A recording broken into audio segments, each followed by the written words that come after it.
येन शलाकया चक्षुरुन्मिलितं येन तस्मै श्रीगुरुवे नमः। जय श्री कृष्ण चैतन्य प्रभु नित्यानंद श्री अद्वैत गदाधर शिवासादि गौर भक्तवृंद। हरे कृष्ण कृष्ण कृष्ण हरे हरे, हरे राम राम राम हरे हरे। मूकं करोति वाचालं पङ्गुं लङ्घयते गिरिं यत्कृपातमहं वन्दे श्रीगुरुदीनतारिणं परमानन्दमाधवं श्रीचैतन्यं। हरे Krishna. So we read Bhagavad Gita 7th chapter, 2nd chapter, 7th shloka last week. So we'll continue with our reading with the 8th shloka. So please repeat after me. Nahi prapashyami mamapanudyad. Nahi prapashyami mamapanudyad. यच्चोकमुच्चोषणमिन्द्रियाणां यच्चोकमुच्चोषणमिन्द्रियाणाम् अवाप्य भूमाम् असपत्नमृद्धम् अवाप्य भूमाम् असपत्नमृद्धम् राज्यं सुराणाम् अपि चाधिपत्यम् राज्यं सुराणाम् अपि चाधिपत्यम्। Okay, anybody available to read the translation? I can read it. Please. I can find no means to drive away this grief which is drying up my senses. I will not be able to dispel it, even if I win a prosperous, unrivaled kingdom on earth with sovereignty like the demigods in heaven. Purport? Yes, please. Although Arjuna was putting forward so many arguments based on knowledge of the principles of religion and moral codes, it appears that he was unable to solve his real problem without the help of the spiritual master, Lord Shri Krishna. He could understand that his so called knowledge was useless in driving away his problems, which were drying up his whole existence. And it was impossible for him to solve such perplexities without the help of a spiritual master like Lord Krishna. Academic knowledge, scholarship, high position, etc., are all useless in solving the problems of life. Help can be given only by a spiritual master like Krishna. Therefore, the conclusion is that a spiritual master who is 100% Krishna conscious is the bona fide spiritual master, for he can solve the problems of life. Lord Chaitanya said that one who is a master in the science of Krishna consciousness, regardless of his social position, is the real spiritual master. Kiva Vipra Kivya Nyasa. I can read Yeah, this please. Please. one. कीबा Thank you. विप्रा कीबा न्यासी शूद्र के निनाय ये कृष्णा तत्ववेत्ता से गुरु है. You can continue the English. It does not matter whether a person is a Vipra, learned scholar in Vedic wisdom, or is born in a lower family, or is in the renounced order of life. If he is a master in the science of Krishna, he is the perfect and bona fide spiritual master. Chaitanya, I'll leave that for you. Chaitanya So, Charitamrita Madhya 8.128. okay. So, without being a master in the science of Krishna consciousness, no one is a bona fide spiritual master. It is also said in the Vedic literature. I give it to you, Prabhuji. Yeah, sure. Satkarma nipuno vipro mantra tatra visharada avishnavo guru nasyad vaishnava swapacho guru. Thank you. A scholarly Brahmana, expert in all subjects of Vedic knowledge, is unfit to become a spiritual master without being a Vaishnava or expert in the science of Krishna consciousness. But a person born in a family of a lower caste can become a spiritual master if he is a Vaishnava or Krishna conscious. Padma Purana. The problems of material existence, birth, old age, disease, and death cannot be counteracted by accumulation of wealth and economic development.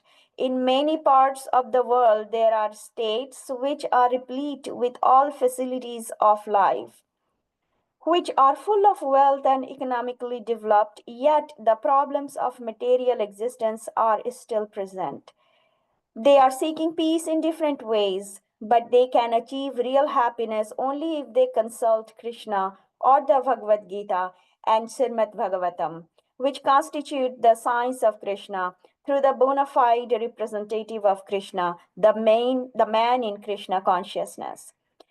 Economic development and material comforts could drive away one's lamentations for family, social, national, or international inebrities, then Arjuna would not have said that even an unrivaled kingdom on earth or supremacy like that of the demigods in the heavenly planets would be unable to drive away his lamentations. He sought, therefore, refuge in Krishna consciousness, and that is the right path for peace and harmony. Economic development or supremacy over the world can be finished at any moment by the cataclysms of material nature.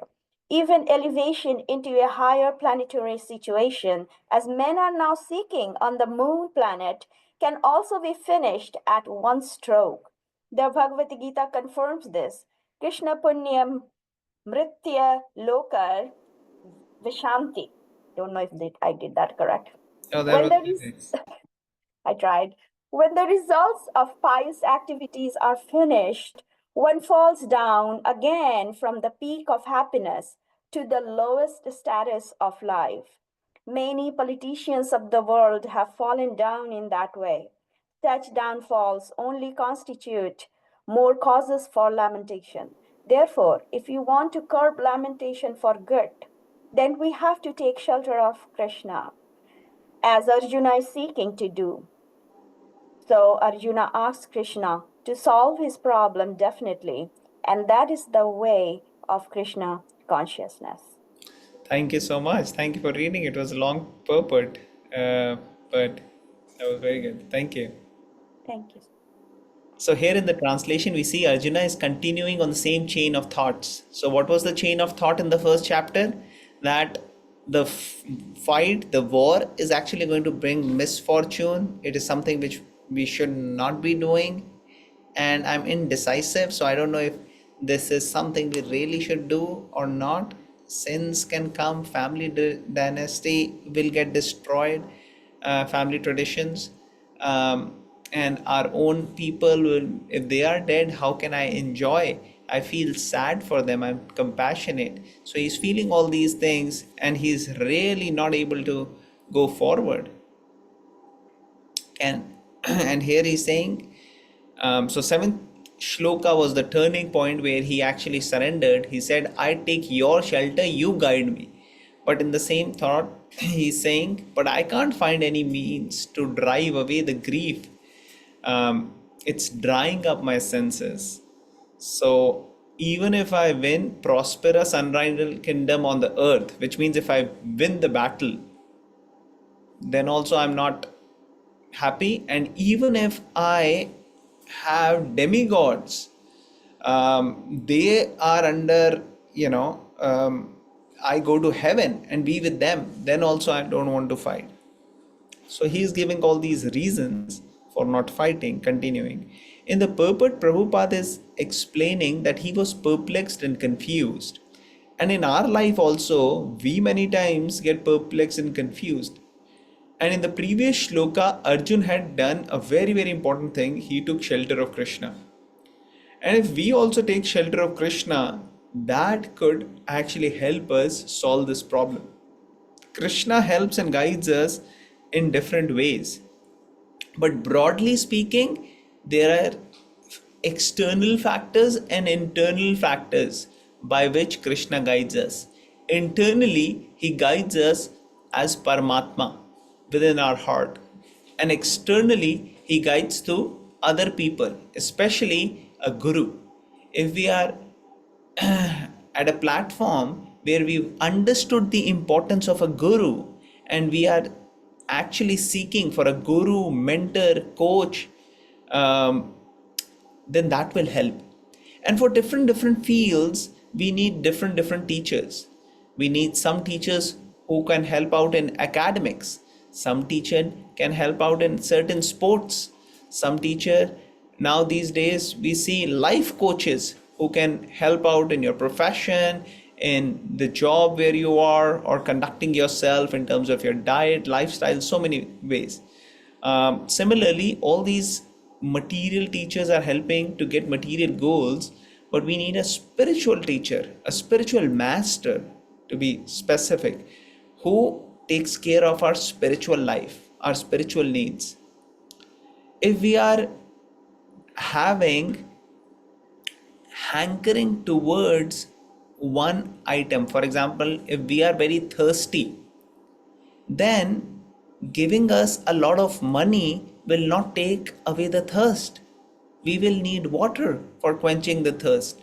Or if somebody is having a bad toothache and the person needs remedy for the toothache, and you bring that person nice delicious food, that food will be of least importance to that person, because right now the tooth is aching. A person who's a student does all the exams and he's completed all the exams, and now he's enjoying having some sports. Maybe he's about to finish the sports and have his lunch, and in his lunch it's his favorite dish. He's very hungry, he wants to eat, and suddenly the news comes, oh, your exam is actually, result is come. And he's thinking, oh my god, now what is going to happen to my result? And then he hears the news, you know what, all the other friends passed, you only failed. Oh my god, all the others passed, I only failed. Now what about the hunger? The hunger is all gone, because that aspect which was a goal was actually not fulfilled. So similarly, each of our needs have to be fulfilled. Our material needs are definitely something which we need to work on, but our spiritual needs are utmost important and they can't be neglected. If we keep neglecting our spiritual needs, not just for a day or a two, we have been neglecting for so many lifetimes that right now we are feeling hollow. Even the material advancement or success which one may achieve is not going to give them real fulfillment and contentment of the heart, the real satisfaction. And Arjun currently is in a situation where he needs the guidance and the mentorship. So Prabhupada is mentioning here that it was impossible for him to solve such perplexities without the help of a spiritual master like Lord Shri Krishna. So a spiritual guide or a spiritual master helps in taking care of the spiritual life, and when spiritual life is actually taken care nicely, that gives a very strong foundation on which we can build huge skyscraper of different material needs. Or for example, somebody may want to excel in a certain profession in a certain way. If that spiritual foundation is strong, then that will actually help them in having a very good material success as well. But material success is not goal of spiritual life. You can't judge the spiritual life based upon the material success. Spiritual life has to be executed by spiritual principles, and material life has to be guided. If it is guided properly in mode of goodness in accordance with spiritual needs, that would be perfect. That would be the right balance to have material and spiritual success. But in this particular purport, Prabhupada is specifically mentioning about all the other material achievements, academics, knowledge, scholarship, high position. They actually are they are all helpful if our spiritual needs are met. Otherwise, so many people who may be academically very successful, they may be scholars, they may have high position, because of lack of spiritual grounding, their life has actually got spoiled. Their mind has actually got spoiled. Their body and health have actually got spoiled because it was not based on spiritual foundation. And therefore, these things could not help them, could not save them. So solving the problems of life, one has to have strong spiritual foundation. And here it is mentioned that Krishna was accepted as a spiritual master. He is the perfect Krishna Vande Jagat Guru. So we have to guide our life also based upon Krishna's teachings and Bhagavad Gita. That way we can follow the footsteps of Arjun and get strong spiritual foundation. And here it is mentioned that Krishna's guidance comes from within as Paramatma, but outside from Guru. And how to know about the Guru? Who is Guru? Who can be the Guru? Does the Guru have to be born in a Brahmin family? Does the Guru have to be somebody who speaks in Sanskrit only? A Guru has to have long hair or no hair? What are the qualities of the Guru? So that is mentioned in the scripture also. So here it is mentioned, Kiba Vipra Kiba Nyasi Shudra ke nenaye. So Kiba Vipra, that person can be a Vipra. Vipra means a high class Brahman who has studied the scriptures nicely. Kiba Nyasi, that person can be a sannyasi. But that can also be a Shudra. It is not that has to be born on a Brahman or sannyasi. No, that person can even be a Shudra. Now this is like those who are into caste system and all this, they are completely confused. Like how come? Because their premise is wrong. It is not by caste. So it can be a Shudra person. But so what is the quality? Yei Krishna Tattva Veta Sei Guru Hoy. That person needs to know the science of Krishna, the Bhagavad Gita. Just not just reading it because you know Sanskrit. No, the science behind it. What is that? Just like a book of technology or book of medicine or book of engineering may be written in English language. An English professor is not the authority for that. The authority is the person who is trained in that science. Similarly, somebody who is knowing certain Sanskrit is not an authority in Bhagavad Gita. The authority is who is trained in the science of Bhagavad Gita. Yei Krishna Tattvavita Sei Guru Hoy. That person is a guru. So here in the translation it is written, it does not matter whether a person is Vipra, learned scholar in Vedic wisdom, or is born in a lower family, Shudra, or is an renounced order, a sannyasi. If he is master in the science of Krishna, he is perfect and bona fide spiritual master. So that is a guru. And then it is mentioned that without being a master in the science of Krishna, one cannot be a guru. If one is not knowing the science of Krishna and claiming to be a guru, we should be very careful from such person, because so many people get cheated in this way. The other person will be posing very nicely as if the person has lot of knowledge, but then they don't know the science. They don't have practically, they have not imbibed it, they are not showing in their life, and they don't even teach that. So that those person we have to be very careful about. Otherwise we hear news so many times that this particular so-called guru or baba was a fraud. So that can happen. So that discrimination is up to us. We have to discriminate. This is the intelligence which we have to use. The next shloka here, it says, from the Vedic literature is quoted, scholarly Brahman expert in all subject of Vedic knowledge is unfit to become spiritual master without being a Vaishnava or the expert in the science of Krishna. But a person who's born in a family of lower caste can become spiritual master if he's a Vaishnava or Krishna conscious. So if one is following the teachings of the Bhagavad Gita and has the science of knows the science of Krishna, then that person, according to various scriptures, Padma Puran, Chaitanya Charitamrita, so many scriptures are quoting that person is eligible to become guru. Otherwise, one may pose oneself as guru but doesn't have the knowledge. Then that person we have to be very careful with. We cannot accept such persons, without them fulfilling what are the prerequisites or requirements. In the next paragraph, Prabhupada is explaining that birth, disease, old age, and death, Janma, Mrityu, Jara, Vyadhi, these are very, very important problems. Now, we may be in a healthy situation, we may not see ourselves dying, and we may not necessarily see this as a problem. But just talk to those who may be on the verge of death, who have seen death closely. Those are the people who will be able to tell you, oh my God, that's a big problem. Those who may be suffering from a disease which may not be curable, or those people who are um,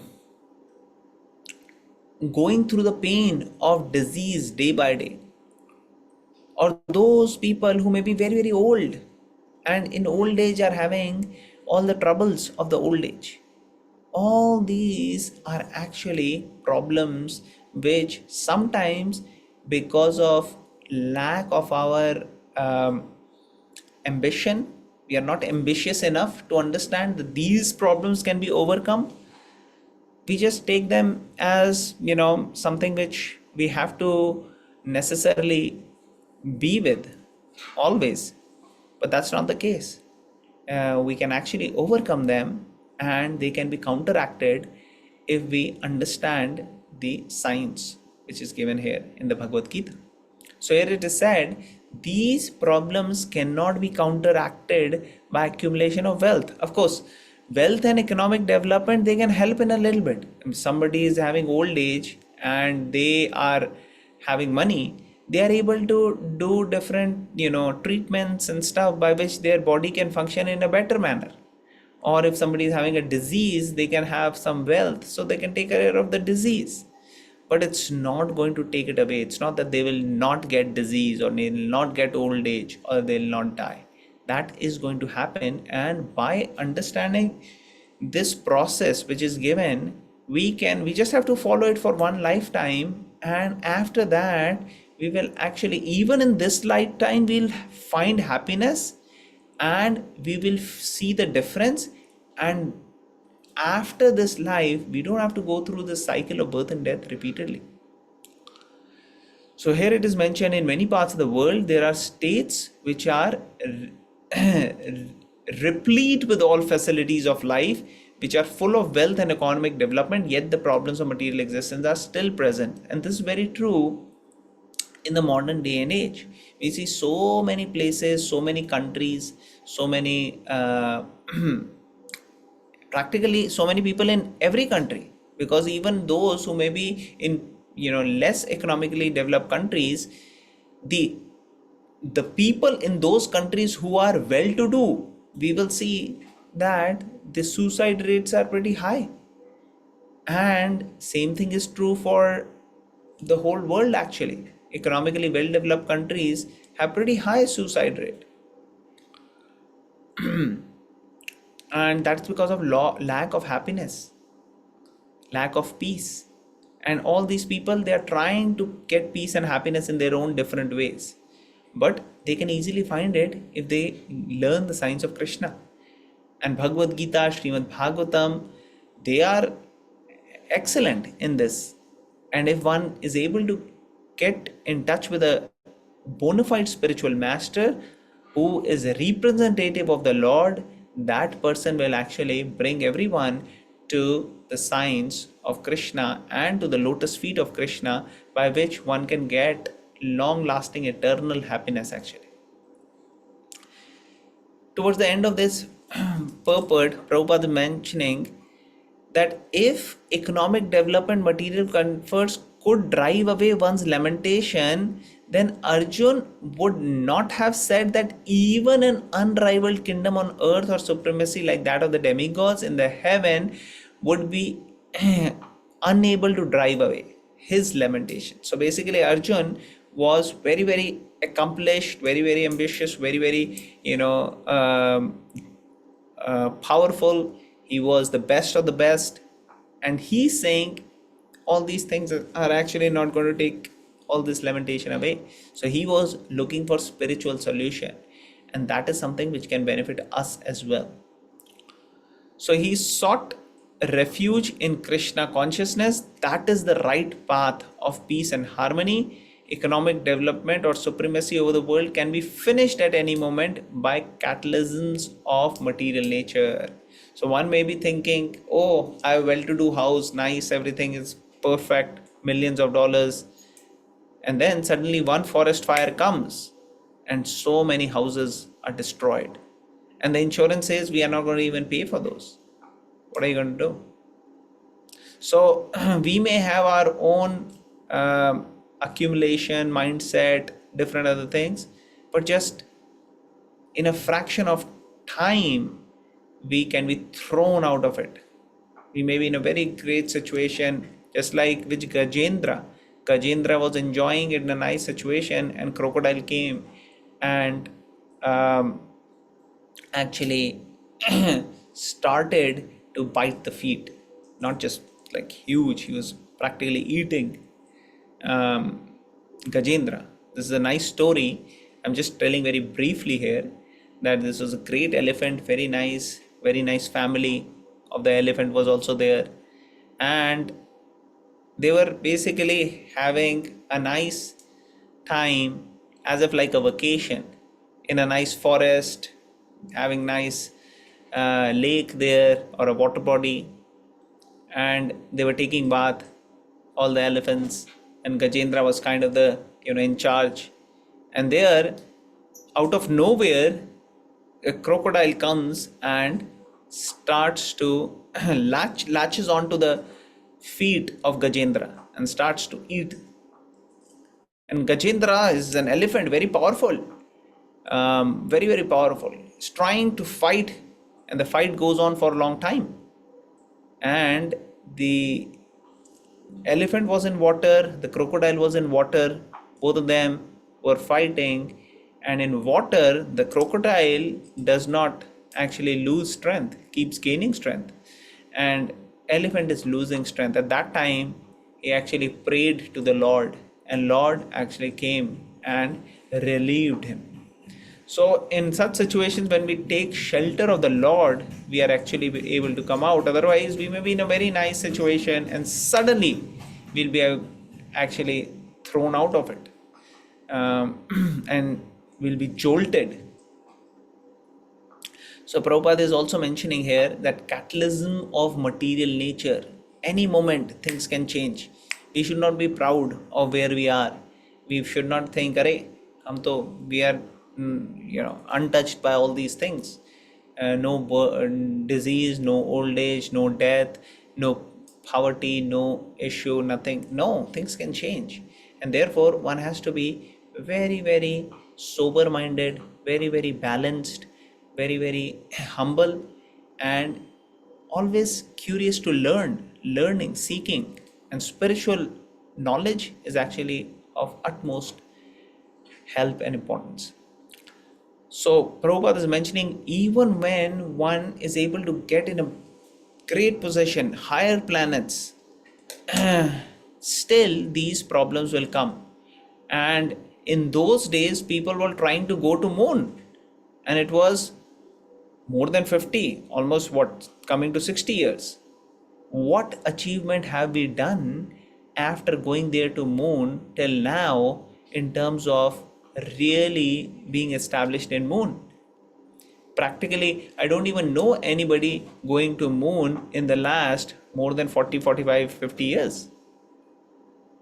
So usually if a technology is developed, in subsequent years we see that technology actually going to the extent where we are able to go leaps and bounds and are able to do so much in that.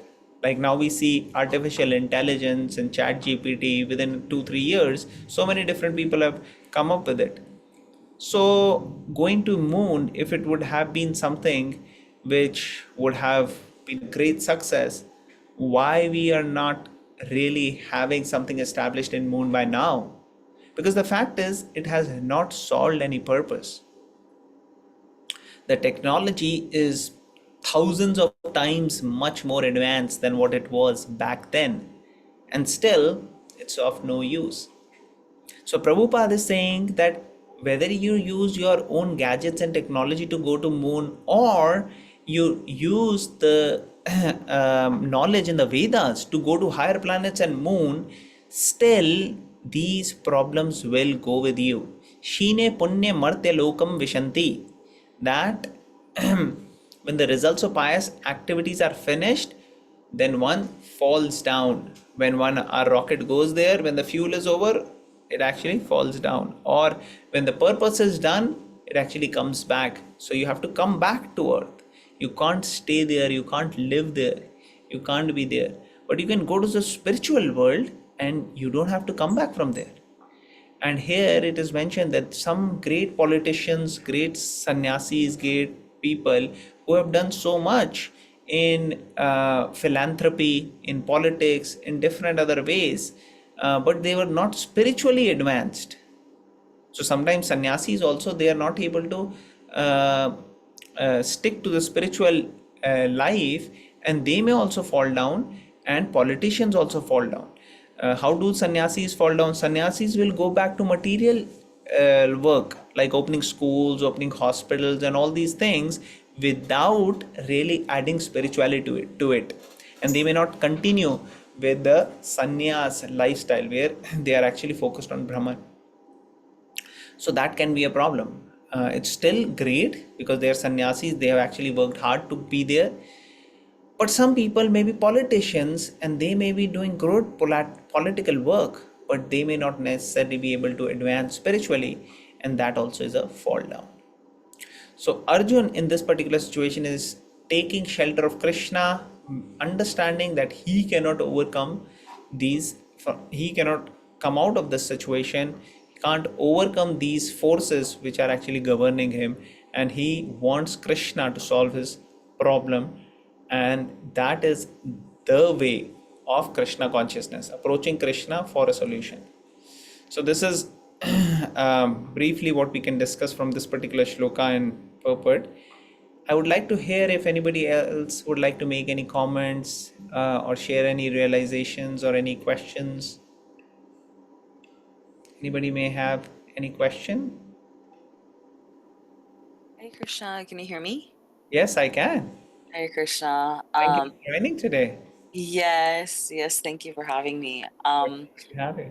So it's not really a question, it's just more of a realization, Um, I'm just so grateful, I think, for this particular purport. It was like perfect timing with my own personal life. And so it's just wonderful to, I think, when we read from the Bhagavad Gita and to then read the purport. So all glories to Srila Prabhupada to like be able to share this knowledge with us, because I feel like it helps to not only put things into perspective from a material standpoint, but then when we are going through some of those material issues or situations where we can feel powerless at times, it's nice to also know that, hey, like, you, as a solution, it's not just all the problems out there. Yeah, you can fall down, but hey, the solution is also that you can go to Krishna and you can surrender to Krishna, and he will be the one to help solve your problem. So that's basically what I took out of this particular reading. Yeah, that's perfect. Thank you. You summarized it very well. Okay, anybody else would like to share anything? Okay, otherwise we can do one more shloka. Please repeat after me. Sanjay Vacha, Sanjay Vacha, एवमुक्त्वा ऋषिकेशम् एवमुक्त्वा ऋषिकेशं गुणाकेश परन्तपः गुणाकेश परन्तप नायोत्स्य इति गोविन्दं नायोत्स्य नायोत्स्य इति गोविन्द उक्त्वा तूष्णीं बभूवः उक्त्वा. मुक्त्वा तूष्णीं बभूवः. Okay, who would like to read the translation and purport of this one? Anybody available? I can read if no one else. Please go ahead. Okay. Yes. Go ahead. So Sanjaya said, having spoken thus far, having spoken thus, Arjuna, chastiser of enemies, told Krishna, Govinda, I shall not fight, and fell silent. Purport. Dhritarashtra must have been very glad to understand that Arjuna was not going to fight and was instead leaving the battlefield for the begging profession. But Sanjaya disappointed him again in relating that Arjuna was competent to kill his enemies. Parantapa. Although Arjuna was, for the time being, overwhelmed with false grief due to family affection, he surrendered unto Krishna, the supreme spiritual master, as a disciple. This indicated that he would soon be free from the false lamentation resulting from family affection and would be enlightened with perfect knowledge of self realization, or Krishna consciousness, and would then surely fight. Thus, Dhritarashtra's joy would be frustrated, since Arjuna would be enlightened by Krishna and would fight to the end. Thank you. Thank you so much for reading. So here now Sanjay, who was narrating all this to Dhritarashtra, he's saying, after speaking this, Arjuna fell silent. And what is the last thing he said? Govinda, I shall not fight. But he used the word for Arjun is Parantapaha. Parantapaha means chastiser of enemies, from whom enemies actually are running away, chastised. He actually doesn't leave the enemies. So this word is specific here, that even though Arjuna is saying I shall not fight, but this is the caliber of Arjun. That Arjun, not people, not enemies will be able to stay around when Arjun is there. So Dhritarashtra, of course, he was thinking, that is what I wanted, that Arjun should be out. Now, if Arjun is out, then obviously Yudhishthir will not want to fight.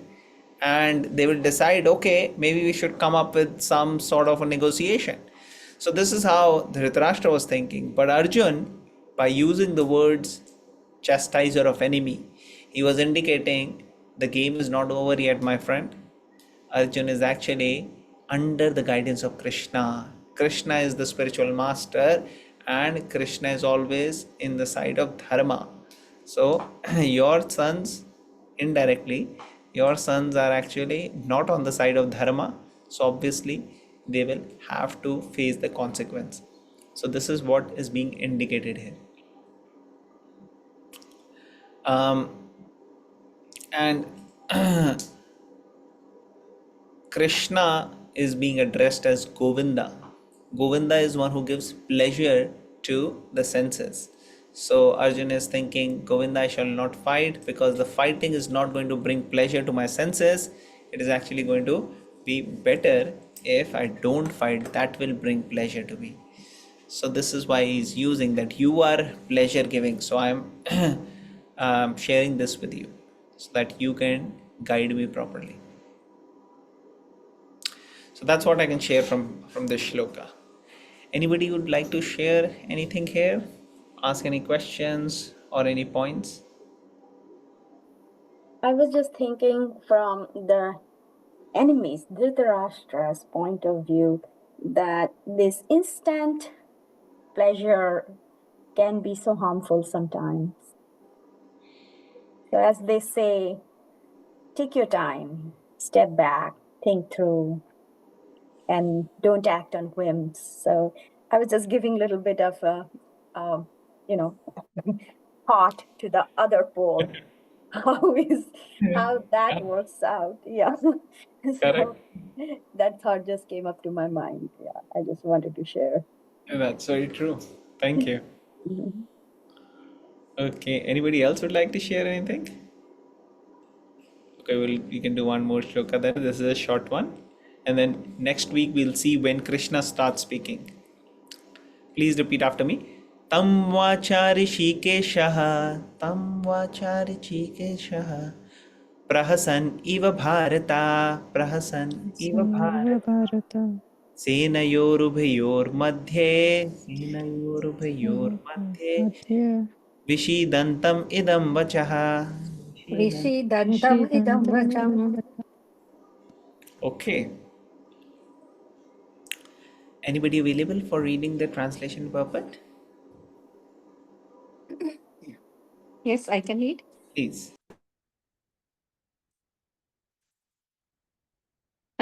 Translation.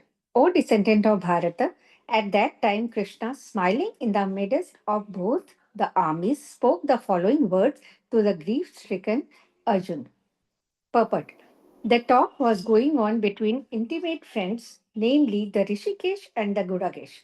As friends, both of them were on the same level, but one of them voluntarily became a student of the other. Krishna was smiling because a friend had chosen to become a disciple. As Lord of all, he is always in the superior position as the master of everyone. And yet the Lord agrees to be a friend, a son, or a lover for a devotee who wants him in such a role.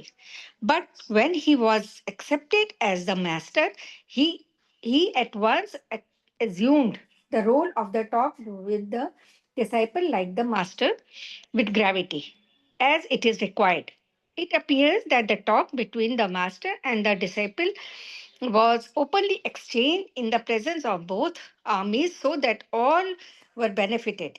So, the talks of Bhagavad Gita are not for any particular person, society, or community, but they are for all.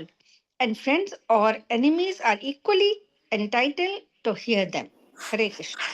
Hare Krishna. Okay. Thank you very much for reading. So here Krishna is going to speak. So who is speaking this shloka? Can anybody tell?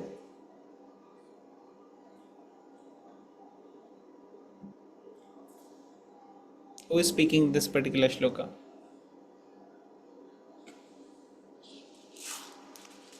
Who spoke the last shloka? Sanjay? Sanjay, yes. So who is continuing this shloka then? Sanjay. He spoke Sanjay. the last one, right? So Sanjay is speaking. So whom is he talking to? He's talking to Dhritarashtra, right? Dhritarashtra. Yeah. So here he is addressing Dhritarashtra as Bharata. So you will see Krishna addressing Arjun as Bharata also, and Dhritarashtra also being addressed as Bharata, because these are all Bharatvanshi. They are actually Bharatvanshi, so they are descendant of Bharat, which means you and this Bharat is actually on whose name Bharatvarsh was named. India is now Bharat, but previously it was a huge land, and the whole kingdom, practically all the civilized world, was actually Bharatvarsh, and that was um, the name coming from this king Bharat, who was ancestor for Dhritarashtra and the Pandavas and all of them. So now it is mentioned that Sanjay is saying that Bharat, O descendant of Bharat, at that time Krishna, smiling in the midst of both armies, spoke the following words. So now Arjun, he is miserable. He is almost like, I would much rather be dead rather than being here in this situation where I have to kill my family. So Arjun is in that situation and speaking to Krishna. And what is Krishna doing? Krishna, he actually prasan iva bharata. Here it says prasan iva means very very just a touch of smile, not big smile, but it's like Krishna is smiling now, and he's not laughing, but he's just having a smiling face, and he is now going to speak. So in purport, Prabhupada is explaining that previously the talk was between friends, Rishikesh, Gunakesh, but now the Gudakesh, who's the conqueror of sleep, uh, Arjun, and Rishikesh, who actually is the one who is the owner of the senses and gives pleasure to the senses, that those have actually not remained friends now, but have become guru and disciple. That is how Arjun has taken the position of being a disciple. So now he'll be guided properly by an excellent guru. And it says here, Prabhupada is saying he's always in the superior position as a master of everyone, and yet Lord agrees to be a friend. So now somebody will say, Are, but they were both friends, right? No, Krishna is always superior. Krishna is actually the supreme, but he takes the position of being a friend. He takes the position of where his friends actually jump on him, wrestle with him and defeat him, and he enjoys that. He's the one who's actually fearing from his mother Yashoda that, oh, she's coming to catch me, let me run. So this is the love of the Lord with the devotees, where he does all these loving leelas. So Krishna always supreme, but here in this particular situation they were friends, and Krishna was very very casual talking, and Arjun will talk about this in the 11th chapter, that how Arjun sometimes used to talk in a very like friendly manner without any respect to Krishna, and he will really be thinking, "Arey, I made so much mistakes and offenses to Krishna, thinking that he's my friend, but actually he's the supreme." So like that, Krishna actually is taking pleasure in having those exchanges. So in this particular situation, the role of Krishna as a guru, as a spiritual master, is evident. He's the supreme Lord, but he's taking that role right now. And the talk between the master and disciple was openly exchanged in the presence of both armies, so that all were benefited. So even there were others who were able to benefit from this. So the talks of Bhagavad Gita are not for any particular person, society and community, but they are for all, and friends or enemies are equally entitled to hear them. So this is very important actually. Generally Hindus think, nahi nahi, we have this Bhagavad Gita and we don't have to share it with others. But that's foolishness. It is sheer foolishness, because if you have something, you share and it grows. And those who are really able to get benefit out of it, they want to share with others. And when they share with others, they see that others also relish and grow out of it. That is the reason so many people from different castes, cultures, creed, race, no matter what you say, they have been able to benefit from the science of Bhagavad Gita. But Hindus, many of them I have seen, they're very lazy. Neither they want to read, nor they know the glories, and nor they want to share. And if somebody else is sharing, they actually accuse them and stop them. This is the third class mentality, where they don't want to get benefited from something, and they actually discourage if other people are actually sharing it or even receiving it. And they may not know Bhagavad Gita, but they have some false conception, wrong conception, which they superimpose, and they say, oh, Bhagavad Gita talks about caste system or something, or here and there. So this is all actually very inappropriate. The appropriate thing is Bhagavad Gita can be benefited, everybody should take advantage of it, and it should be benefiting everyone. Whoever actually is able to approach, understand, follow properly will see the benefit of it. So we must try to utilize in our life and share it with others. And feel free to share about this conference with whoever may be interested, and we will be very happy to have new people, although it is good to start from the beginning, but whoever joins, we can always summarize, and we can share with them. So I think we'll stop here. I'll I'll be happy to take any questions, or anybody would like to share any comments, any reflections, realizations anybody may have. I just have a quick question. Yes, please. Maybe this is pertaining to the previous sloka. Uh, I saw that it mentions signs of Krishna consciousness, or maybe the one before that talks about signs. So, if you could reflect some light, shed some light on why it is always talking about mentioning the word signs, Yeah, how it it's very important. connects. Yeah. Thank you for bringing this up. So Bhagavad Gita, if we see, is very scientific. The way it approaches, the way it tells, and even we can see practically in modern day, the application is there. And this in Sanskrit, there is called as something as Gyan and Vigyan. So Gyan is just theoretical knowledge, and Vigyan, which is also translated in science in certain contexts, but Vigyan is actually realized knowledge based on Gyan. So both Gyan and Vigyan are important, and Bhagavad Gita elaborately in this very chapter is going to talk about, just like we said, science of Krishna. It will start with the science of Atma or soul, called as Atma Gyan. And from Atma Gyan, it will take us to the heart of Bhagavad Gita. Heart of Bhagavad Gita is the center, the ninth and the 10th chapters. In that chapter, it is elaborated about how the soul is actually going through the journey, and how the super soul and the soul, the connection between them can be established, and how it is actually what is the qualities of the super soul, for example. So the science of Krishna is elaborated, and then further description is there in subsequent chapters, not just in Bhagavad Gita but also in other scriptures like Bhagavatam, and which is Bhagavad Puran, as well as in Chaitanya Charitamrita. So like that, the science is actually elaborated on these various topics.